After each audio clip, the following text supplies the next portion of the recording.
mai căutat pe Instagram și a rămas șocat că ne ocupăm de tapiserie auto. Că mă știi de 10 ani, stai!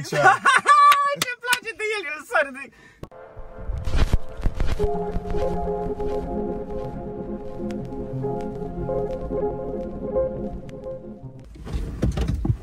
Bună tuturor și bine ați venit la unul Carvlog, eu sunt Gașchi și băi fraților, astăzi avem episodul numărul 3 în care o să facem acest golf pe care noi îl dăm cadou la unul dintre membrii care a dat join. Ce facem noi astăzi? O să am un invitat special care o să ne povestească ce poate el să facă la mașina asta, așa că hai să-l invităm pe... Salut, prietene! Salut! Cum te numești? Cristof. Cristof, bine te-am găsit! Băi, m-ai căutat pe Instagram și a rămas șocat că ne ocupăm de tapiserie auto. Că mă știi de 10 ani, stai! Ce-mi place de el, el sare de...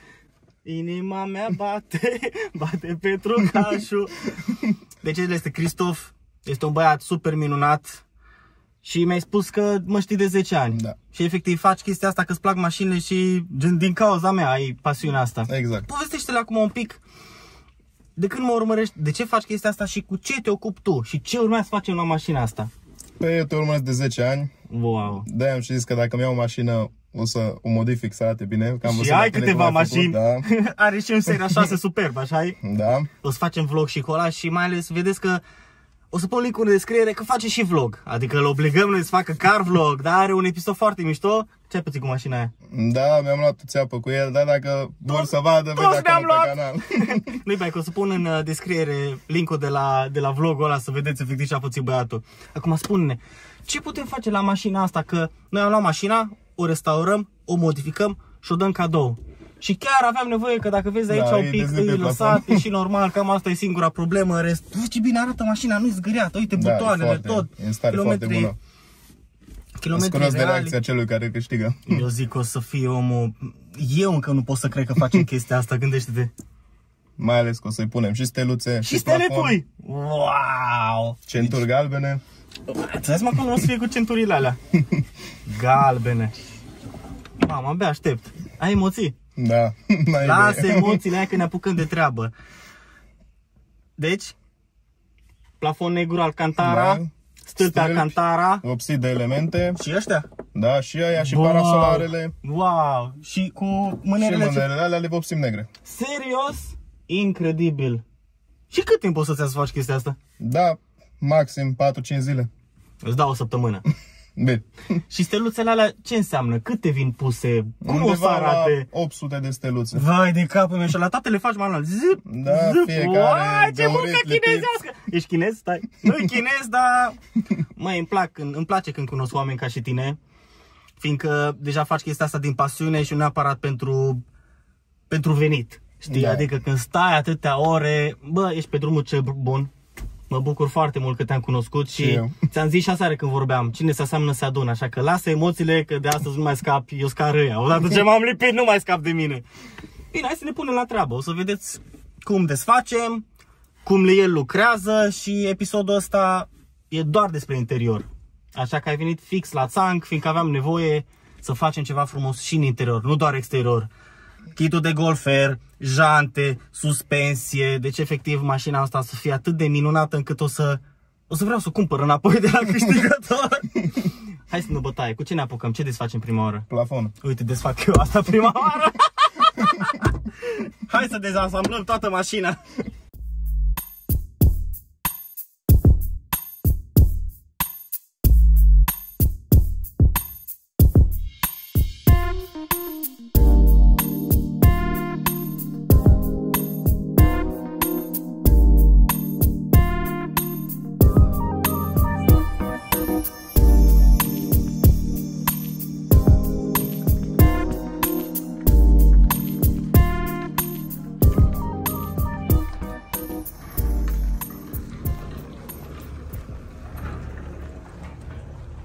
Bradăre! Ce faci? Salut! Te salut, dragule, ce faci? Mamă, ce tremură ăsta meu!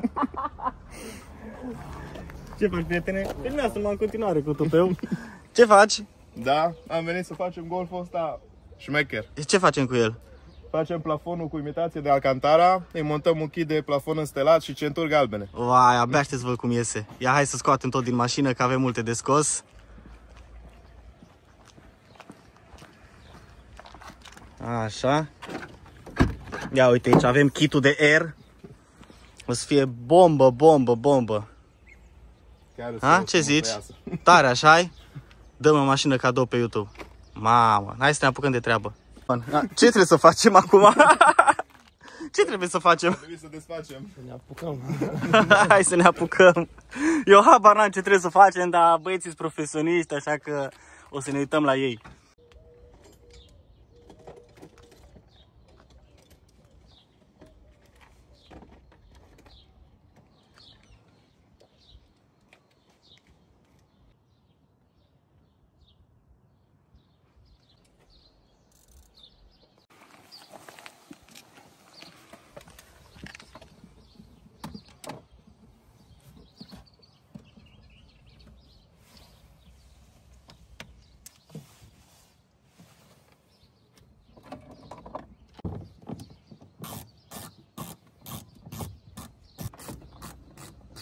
Băieți, am terminat? Da, de-abia acum am început.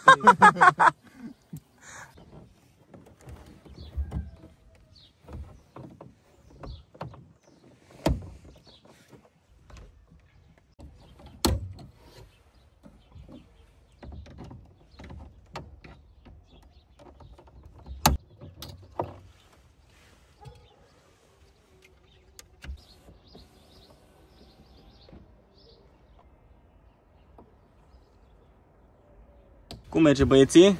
Foarte bine. Plafonul imediat îi da jos. Abia aștept să văd. La centuri o să dureze puțin mai mult. Nici o problemă, este timp. Plafonul, da, asta să fie distracție. La centură să fie distracție.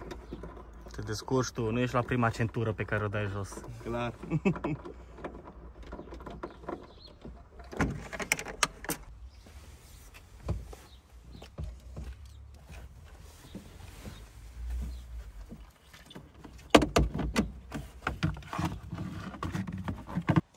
Spate, dacă le mai dai jos, perfect. Atunci iese plafonul.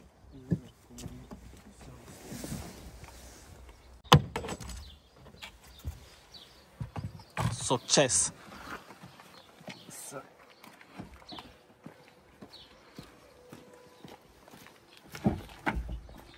Cum stăm cu piesele? Da, am adunat câteva. Mai avem puțin. Da. Imediat e și scos plafonul. Tancul să fie mașina asta avion. Abia aștept, sunt așa de curios și așa de fericit. Să putem plafonul și după mai desfac eu la centuri. Cablurile, numai să te uiți în față, să fie scoase. Trage în jos de el. Pe mijloc.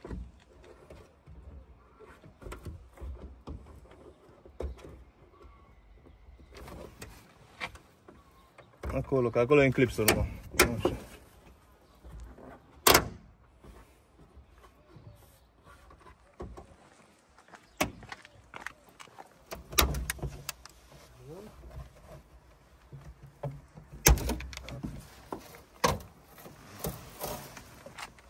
E prins ăla în dreapta. Așa.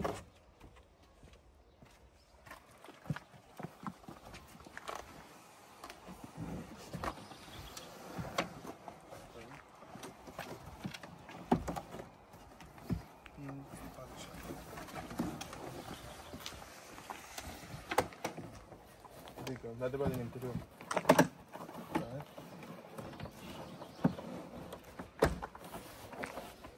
Și-am spus plafonul. Trebuie să las bancheta, dar punem după. Super, te-ai mișcat repede. Da.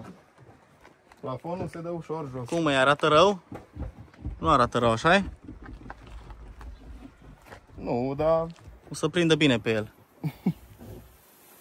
Ce faci, că mă doare sufletul? Nu fă asta în fața mea, că mă leșin.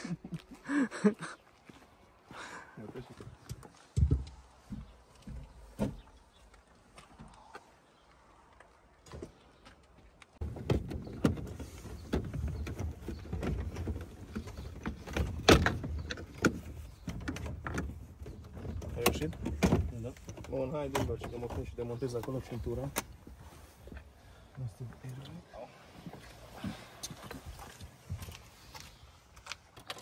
Mai zi-mi un update, cum stăm? Am dat o centură jos. Da, mi-a dat și asta de aici. Și eu am uitat de alea din spate, că și alea le facem. Facem tot să fie ca lumea. O să fie incredibil. Oricum te-ai mișcat repede, v-ați mișcat repede. Stai dată jos într-un minut.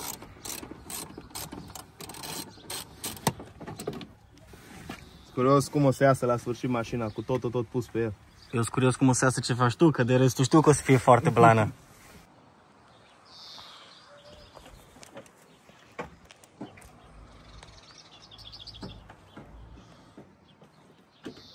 Cum stăm?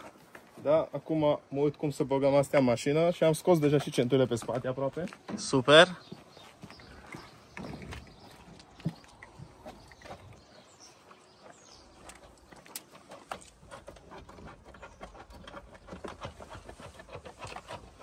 Chris, îți doresc succes săptămâna asta. Mersi. Și acum o să vedeți ce lucrează el și cum lucrează, așa că te pui pe filmat. Da.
Băi, fraților, golful ăsta e nebunie. A ieșit incredibil. Frate, iară dispare. Cât de Dumnezeu de fire ai pus în ăsta? 1200, 1300, 100%. Hai de capul meu. O să vedeți reveal-ul final într-un alt episod, fiindcă s-a lucrat foarte mult aici, le luăm așa pe rând.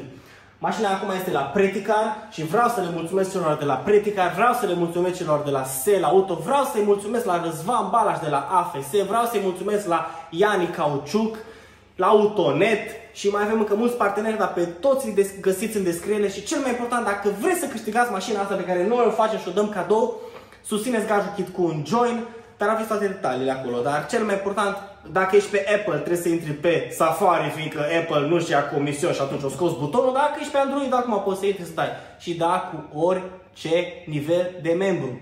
Cum facem extragerea asta?